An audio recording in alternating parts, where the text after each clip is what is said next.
The wind howled across the high Wyoming plains, dragging with it the scent of rain and the memory of fire. The sky hung low and gray, clouds bruised and heavy, threatening a storm that had been brooding for days. On the edge of a battered ranch, a lone man worked silently, hammering a splintered fence post back into the stubborn earth. His name was Bo Maddox, a man with broad shoulders, a limping gait, and eyes that hadn't known rest since the winter his world turned to ash. He didn't speak to many, not since the fire that took his wife and son. The townsfolk called him the Ghost Rancher. Others said he'd lost his soul in the war and his heart in the flames. But Bo didn't care much for what people said. He had his land, his horse, and silence, and that was enough, until the whisper came. At first, he thought it was the wind, a cry caught in a gust and thrown down the slopes. But then it came again, softer, closer. A sound too human to ignore. He paused mid-swing, hammer gripped tight, and listened. A whimper, a child's voice, fragile, trembling, carried through the sagebrush like a ghost begging to be heard. He dropped the hammer and moved fast, boots crunching over dry grass and brittle soil. His rifle lay propped by the barn, but instinct told him this wasn't a moment for weapons. It was something older, deeper. Something he had once known before grief hollowed him out. As he crested the hill by the grazing pasture, he spotted her. A girl, no older than 6, stood alone near the edge of the woods, barefoot, hair tangled in knots, her dress torn and clinging to her knees. She held a dirty cloth doll with one arm missing and eyes stitched unevenly. She didn't run when she saw him.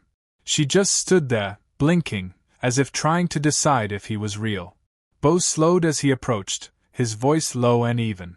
"Hey there, little miss. You lost?" The girl nodded, barely. Her lips trembled as she spoke. "My mama's in the woods." His breath caught. The woods? No one went into those woods. Not anymore. Old stories, older curses. Folks talked about people who wandered in and never came out. Settlers. Trappers. Even lawmen. Most dismissed the tales, but not Bo. He had seen what the land could do when it was angry. The way it swallowed hope and spit out nothing but bones. He knelt beside her. "What's your name?" She hesitated, clutching the doll tighter. "Ellie." "All right, Ellie," he said, gently. "Do you remember how you got here?" She shook her head. "We were in a wagon. Then there was yelling. Mama told me to run. I did. Then I waited, but she never came." Bo's jaw tightened. Bandits, maybe. Or worse.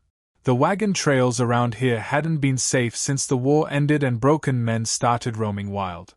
He looked toward the woods, then back at Ellie. Her eyes, green and wide, held no tears. Only a kind of quiet waiting, like she still heard her mother calling. He should have taken her to the sheriff. Should have left this for men who hadn't buried their own family under scorched timber. But something about Ellie's voice cracked through the wall he'd spent years building. Maybe it was the way she didn't cry. Maybe it was the woods. Maybe it was guilt. He stood. "Come on. Let's get you warm." She followed without a word as he led her to the cabin. The fire he built hissed and crackled, throwing light across old walls and older shadows. He wrapped her in a blanket, gave her water, and set a plate of beans in front of her. She ate like she hadn't seen food in days. Outside, the sky darkened. Thunder rumbled low. Bo cleaned and loaded his rifle, his hands steady despite the twist in his gut. He stared out the window toward the tree line. The wind whispered again. "You sure your mama's in there?" he asked. Ellie looked up, spoon paused at her lips. "She's calling. You just don't know how to hear her yet."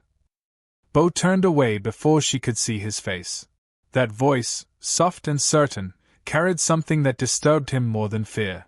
It carried belief. And belief was a dangerous thing out here. By dawn, the storm had broken. The sky wept gray tears over the plains as Bo saddled his horse. Ellie waited by the barn, bundled and quiet, her doll tucked under one arm. He lifted her gently into the saddle, climbed up behind her, and clicked his tongue. The Appaloosa snorted and started toward the woods. They rode in silence. The path grew narrow, lined with old trees gnarled like clenched fists. The deeper they went, the colder it felt, despite the summer rain. Birds vanished. Even the wind seemed to hesitate. Bo gripped the reins tighter. The first sign came an hour in, a broken wagon, overturned, splintered apart like it had been ripped open. The canvas flapped in tatters. Scattered shoes. A child's scarf. But no blood. No bodies. Ellie said nothing, but Bo noticed the way she pressed closer to him. He dismounted, rifle in hand. He scouted the clearing. Claw marks on the wood. Burned edges. Something didn't feel right. He crouched low and picked up a tin locket half buried in mud. It was empty. Then he heard it.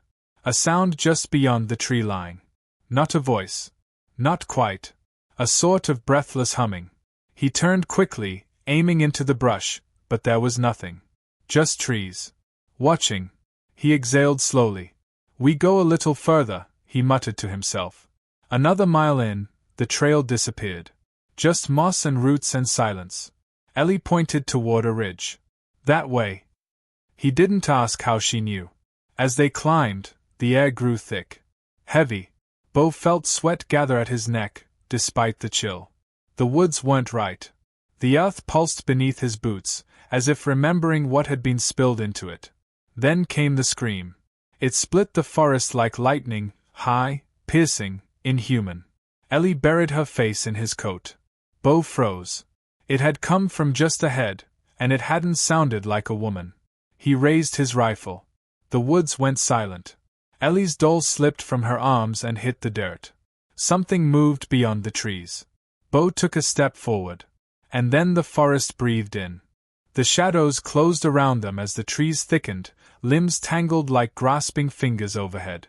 Bo kept the rifle raised, scanning the underbrush with trained precision. Beside him, Ellie walked quietly now, her earlier whispers sealed behind pale lips. Her eyes darted from trunk to trunk, searching for a face she hadn't yet seen, but still believed was waiting. A rustle came from behind. Bo spun. Nothing. Just dripping leaves and the creak of old trees swaying with secrets. He muttered under his breath, uncertain if it was nerves or the weight of things unseen. The silence was too complete. Even the insects had gone mute. Another sound, closer. A low grunt. This time it was real. A wolf burst through the underbrush, snarling, teeth bared, eyes bright with hunger. Bo raised the rifle, fired once, missed. The beast lunged, a blur of wet fur and bone. Ellie screamed, stumbling back. Then something moved faster than the wolf. A figure emerged from the darkness, tall, cloaked in deerskin and shadow. A spear arced through the air with deadly grace, piercing the wolf mid-leap. The beast collapsed, twitching, the growl caught in its throat. Bo turned the rifle toward the stranger, finger twitching near the trigger, but he hesitated. The figure stood still, face half hidden beneath war paint and dark braids, unmoved by threat or question. A woman. Strong-boned, eyes sharp as flint, silent as stone. Ellie clung to Bo's leg. He lowered the rifle, but not his guard. You out here alone? Bo asked. No answer. The woman walked past him without acknowledgement, yanked the spear from the dead wolf's ribs, and turned north, deeper into the forest. A trail of red followed her boot prints. She didn't look back. Ellie tugged at Bo's sleeve. She knows where Mama is. Bo wasn't so sure. But his gut told him something else. This woman hadn't stumbled onto them by chance. She had been watching. Maybe following. Maybe guiding. He took Ellie's hand and followed. They reached a rock overhang by twilight, hidden by thorns and brambles. The woman crouched beside a fire she sparked without hesitation, her hands practiced and swift. She still hadn't spoken, but gestured to a dry patch of earth where Ellie could rest. The girl curled up instantly, exhaustion consuming her small frame. Bo sat nearby, back against a boulder. His rifle rested across his knees. The flames flickered against the canyon wall, casting long shadows that danced like ghosts across stone. He glanced at the woman. She was sharpening her knife with methodical precision. You got a name? He asked. She paused, then spoke. Tala. Her voice was low and quiet, like a stream moving through snow. Bo nodded. Bo Maddox. This here's Ellie. Tala didn't respond. Her eyes were focused on the blade, her jaw set. He wanted to ask what she was doing out here, why she had saved them, why she hadn't spoken sooner. But something in her silence told him questions weren't welcome. Or necessary. Later that night, Ellie stirred, muttering in her sleep. Tala rose without a sound, walked to the girl's side, and laid a cool hand on her forehead. Her fingers moved to her pouch, small herbs, crushed and stirred with water into a paste. She smeared it gently across Ellie's temples, humming something in a language Bo didn't understand. The fever eased by morning. They traveled again with first light, the mist still clinging to the undergrowth. Tala led them now, weaving through paths Bo would have missed. She moved like someone who didn't walk in the forest, she belonged to it. Bo noticed the markers, symbols etched into trees, stones stacked in threes. Tala always paused at them, fingertips brushing the bark as if speaking through it. At one such marker, she bent down and pulled something from the ground, a beaded necklace, dirt-covered but intact. Her face hardened as she held it, jaw quivering ever so slightly. Yours? Bo asked. She nodded once. My sister's. That was all she said. But Bo understood more than her words. Loss recognized loss. The look in her eyes was one he'd seen in the mirror too many times. They didn't speak much. Words weren't needed. Trust was being built one step at a time, in shared danger, in unspoken grief, in the quiet act of surviving together. Around midday, the trees broke into a clearing. At its center, a rusted fire pit surrounded by broken stones. Old wagon parts lay scattered, spoked wheels, rotted beams, a child's boot. Blood stained the grass in drying streaks. Tala knelt, touching the dirt. They were here. Women, running. From what? Bo asked. Men. He looked around, tension creeping up his spine. Raiders. Broken soldiers, she said. Drifters. Men who hunt what can't fight back. She lifted something from the ashes, half a burned bonnet, singed lace still intact. Ellie looked at it and nodded. That's Mama's. Bo's grip tightened on the rifle. He could feel the story forming, one that started with fear and ended in something worse. A mother fleeing with her daughter. A group of men finding them. A chase through woods where help didn't exist. Tala stood. They are not far. Maybe a day. We catch them, Bo said. And we take her back. Tala didn't answer, but her hand slid down to the hilt of her blade. Her eyes said enough. Rain began to fall again, soft at first, then steady. The trail turned to mud, but they pushed forward, wet and determined. Ellie never complained. She just held Tala's hand now, her doll dangling from her other arm. By sundown, they reached another ridge. Below it, faint smoke curled through the trees. A campsite. Small. Recent. Men's voices drifted through the wind, low, drunken, careless. Bo crouched, rifle ready. Tala lay flat beside him, her face unreadable. There were 4 of them. A woman's cry broke the quiet. Not loud, but clear. Desperate. Muffled. Ellie's breath hitched. Mama. Bo looked to Tala. We go in tonight. She hesitated, then nodded. As they slid back behind cover, Bo glanced once more at the smoke curling upward. He had come into the woods for a whisper. But now he could hear the screams. The moon rose slow and silver behind a veil of drifting clouds, casting broken light across the ridge. Bo lay prone beside Tala, his breath shallow, his rifle steady. Below, the outlaws moved around a dim campfire, their laughter sharp, their shadows long. The cry had stopped, but the echo of it still rang in his chest like a bell. Tala pointed. One of the men dragged a bundle from a tent, small and still. A woman, bound at the wrists and ankles, her face bruised and smeared with dirt. Ellie whispered, Mama, her voice cracked like ice splitting under weight. Bo's jaw clenched. He could see the scars, the rope burns, the way she flinched even when no one touched her. Rage rose like fire in his gut, but he didn't move. Not yet. Storming in now would be suicide. They needed surprise. precision, and trust. He turned to Tala. We circle left. You draw them out. I'll cut in and get the girl.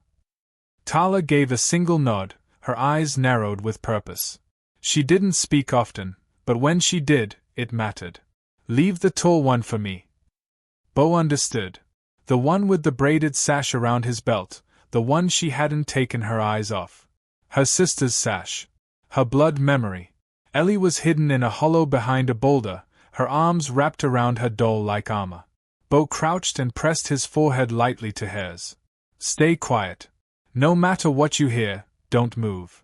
We'll bring her back. She nodded once, tears catching in the corners of her lashes but refusing to fall. Tala vanished into the darkness. A heartbeat later, a sharp whistle cut through the trees, a hawk's call, perfect and sudden. The camp shifted. One of the bandits stood, squinting toward the woods. Another reached for his pistol. Bo moved. He slid down the ridge like a shadow, boots silent against the wet earth.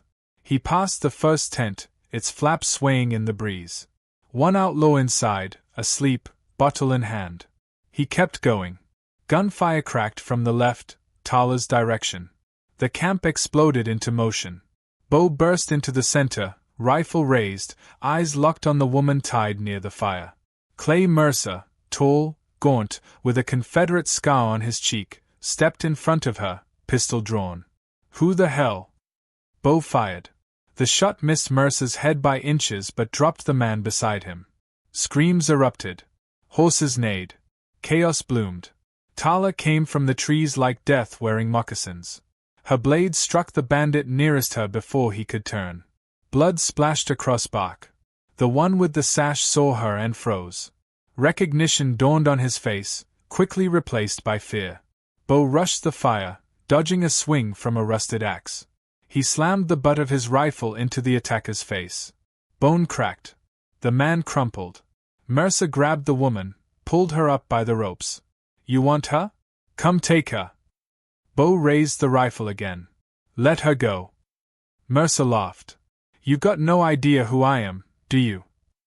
I don't care. She was mine when I found her. That makes her mine now. Bo stepped forward, calm but full of fury. You burned a wagon. There was a little girl inside it. Burned a lot of wagons. Can't keep track. The rifle barked once. The shot punched into Mercer's chest, spinning him backward. He dropped the woman. She hit the ground hard but didn't cry out. Bo dropped to his knees beside her, cutting the ropes fast with his knife. Her eyes fluttered open, brown, like Ellie's, full of pain and disbelief. Ellie, she whispered. She's safe, Bo said. Waiting. Tala stood over the man with the sash now, her blade at his throat. He whimpered, raising his hands. You took her from the trail, she said. I didn't know. I didn't, she ran. Mercer made us. Tala's hands trembled. For a moment, Bo thought she'd end him. Instead, she stepped back. Took the sash from his belt. Turned away. The man collapsed, sobbing. She left him to his guilt. By dawn, the campfire had died. The woman walked slowly beside Bo, her arm across his shoulder, legs still shaking. Ellie ran to her the moment she crested the ridge, crying for the first time. They fell into each other's arms and didn't move for a long time. Tala stood a short distance away, eyes on the horizon, silent as ever. Bo approached her. You didn't kill him. She didn't look at him. Some men die too easy. He'll carry her face longer this way. Bo nodded. Thank you. For everything. She finally met his eyes. You would have done it alone. But she needed to. He looked toward Ellie, safe in her mother's embrace. We all did. They traveled back slower than they'd come. The woods felt different now. Less like a tomb, more like a memory, one they were allowed to leave behind. Bo led the way, the woman riding behind him, Ellie tucked between them. Tala moved alongside, always a step removed, always watching. When they reached the edge of the ranch, the plains stretched out before them like a promise. The woman and Ellie stayed in the cabin that night. Bo lit the fire and poured coffee for the first time in months. Laughter returned to the walls in small bursts, soft, unsure, but real. In the morning, Tala saddled her horse. She didn't say goodbye. She didn't have to. Bo handed her a satchel with dried food, tools, and a silver coin. She accepted it, mounted up, and turned toward the hills. Before riding off, she paused and looked back. Just once. Bo raised his hand. She gave the smallest nod, then disappeared into the wild. Later that week, Bo stood on the porch, Ellie beside him. The little girl held her doll with one hand and his with the other. Her mother smiled from the doorway, eyes still tired but warm now. Bo looked out toward the woods, where wind whispered through the trees. The pain hadn't vanished. It never would. But something had shifted. He didn't go into those woods to be saved. But somehow, he was. And the whisper that called him there no longer haunted him, it reminded him he was still alive. The days passed slowly, quiet and golden under the Wyoming sun. Smoke curled from the chimney of the old ranch house once more, not from fire or ruin this time, but from stew simmering and coffee warming. The land that had stood silent for so long now pulsed with life again, small sounds, small movements, the kind that stitched the fabric of something whole. Inside, Ellie giggled while her mother braided her hair, their voices like music Bo had nearly forgotten how to hear. He sat on the porch most evenings, whittling wood with careful hands, rifle always nearby, though for the first time in years, not out of fear. The woman's name was Miriam. She spoke little of what had happened before the woods, but when she did, her voice never trembled. She had been a schoolteacher once, back east. A widow. She'd packed what little she had and headed west with her daughter, chasing a promise that turned to ash on the trail. Her wagon was raided 3 days after they crossed the Cheyenne River. She never forgot the sound of hooves or the smell of gunpowder. But it was Ellie's voice that had kept her alive, Ellie, hiding, surviving, whispering through the woods until someone listened.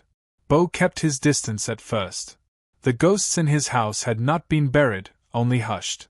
Every room still echoed with his wife's laughter, his son's footsteps. Yet Miriam never asked for space that wasn't offered. She moved through the home like someone tending a wounded bird, quiet, gentle, never intruding. He watched her plant a small herb garden outside the kitchen, watched Ellie chase grasshoppers along the fence line, and he began to wonder if the land was healing, or if it was him.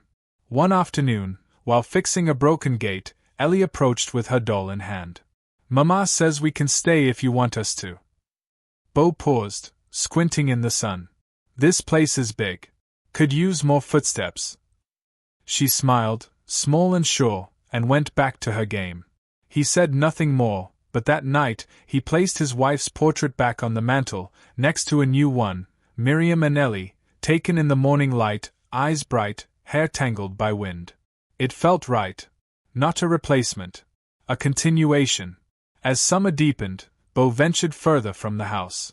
He rode his stallion through the northern hills, checked the fence lines that had long gone untouched. The land was still wild, still dangerous, but it no longer felt like a threat. It felt like something he belonged to again. One day, while returning from a nearby stream, he found a bundle by the barn door. Wrapped in leather, marked with tribal symbols. Inside was a feather, a flint knife, and a small carved totem of a bear and a hawk. Bo held it in silence, his thumb brushing the grooves. Tala. No note. No tracks. Just a token, a memory left behind. He placed the totem on the porch rail. Ellie found it later and asked who it was from. "A friend," Bo said. "One who walks quieter than the wind." They didn't speak of her much after that, but sometimes, in the hush between dusk and night, Bo would stare at the woods and swear he saw a shape lingering in the trees. Watching. Guarding. Then gone.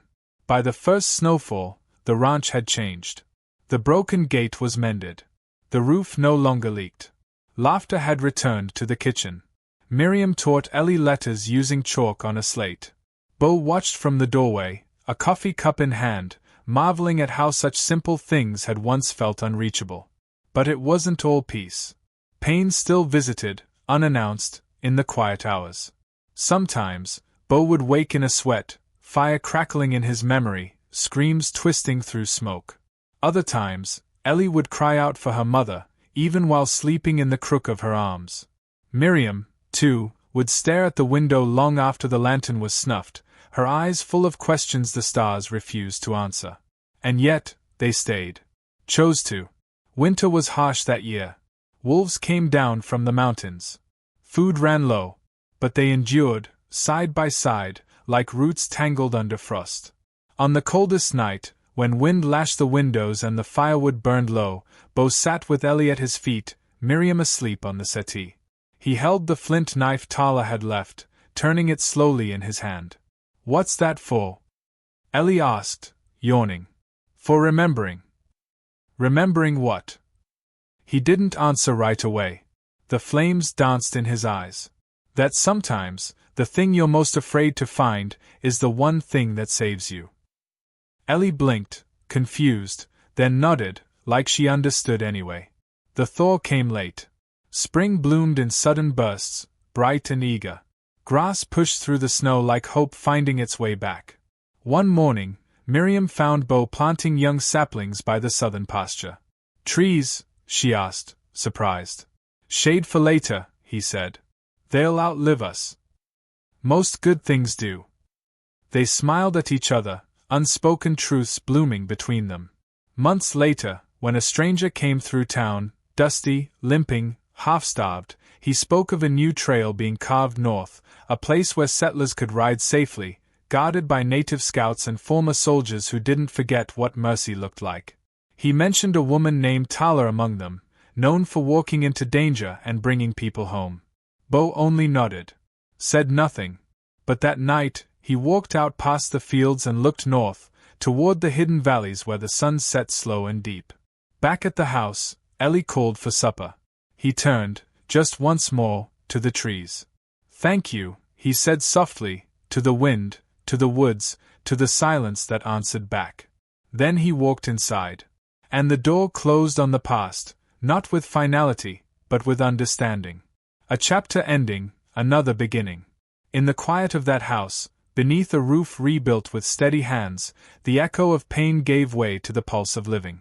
If this story touched something in your heart, don't forget to like, comment your thoughts, and subscribe for more journeys of grit, grace, and the long road home. Until the next tale, keep listening for the whispers. They often lead to more than we ever expected.